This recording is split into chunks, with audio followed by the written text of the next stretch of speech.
You can get really overpowered in Assassin's Creed Origins because there's an endless endgame, which sounds really cool. I will explain everything in this video. Let me know what you think in the comments down below, and don't forget to hit that like button.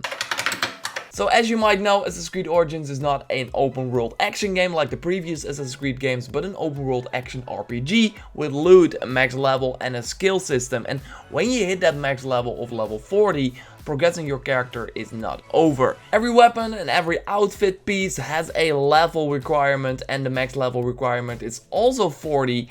But there are also different rarities, meaning that you can still go and find a full epic gear set to make your character more powerful on the max level. In an interview I did with Ashraf Ismail, and he is of course the game director on Assassin's Creed Origins, he said that he would love to see a video of a player hitting a war elephant with his fist and instantly killing it, implying that the power you can achieve in Assassin's Creed Origins is huge. When you hit level 40 in Assassin's Creed Origins, you will unlock the power level, meaning that you will still be able to get ability points and spend them in the end nodes in the skill line. So how the skill tree works is as follows. You put attribute points in all the skills. You can really choose to fully focus on the warrior, so to be better with melee combat, or maybe go for a hunter, so be better with ranged combat, or you can go hybrid as well. But each of the three, like different things you can choose, has a master node. So there are three playstyles that you can put your attribute points in. You got the warrior, like I said, so melee combat focused.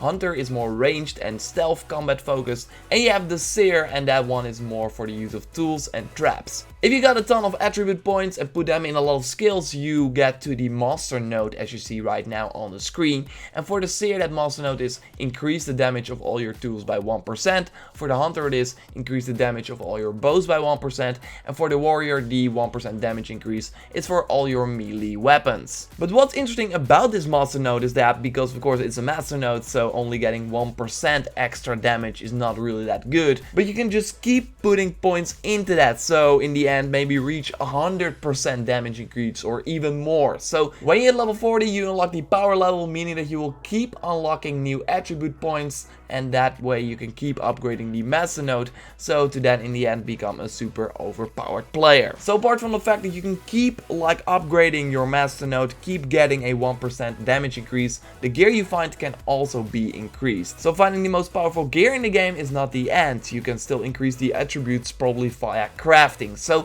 I think this all looks very promising for the longevity of the game, and I personally love that you can just keep progressing after you hit the max level and unlock all the skills, because you probably did not see all the content. Because I mean, in Horizon, when you hit level 50, all the rewards for the side quests that you did not do are just useless. The main mantra for Assassin's Creed Origins, and this was also noted by the game director multiple times, they want to reward the player, and with this endless endgame, it really shows that they're going for that. So yeah, you can get super overpowered in the game, killing a war elephant with one punch. Maybe I should try and make that video that the game director wants to see. I mean, it will probably take a long time. One question that popped up into my head is, how are they going to make future content accessible if you are an overpowered player that kills everyone with one hit? I mean, then all the new content is just way too easy. So I'm curious to hear what they will do in terms of that. Maybe increase the level cap, make the master node less powerful, I don't know, but it will be interesting to say the least. A question for another time. Speaking of that live content, so the content that will happen after the game, I will do a video on that later, so be sure to subscribe for more interesting Assassin's Creed Origins content. Like the video if you did, of course let me know in the comments down below what you think of this endless end game. Thanks a lot for watching, and I will speak to you next time. Goodbye.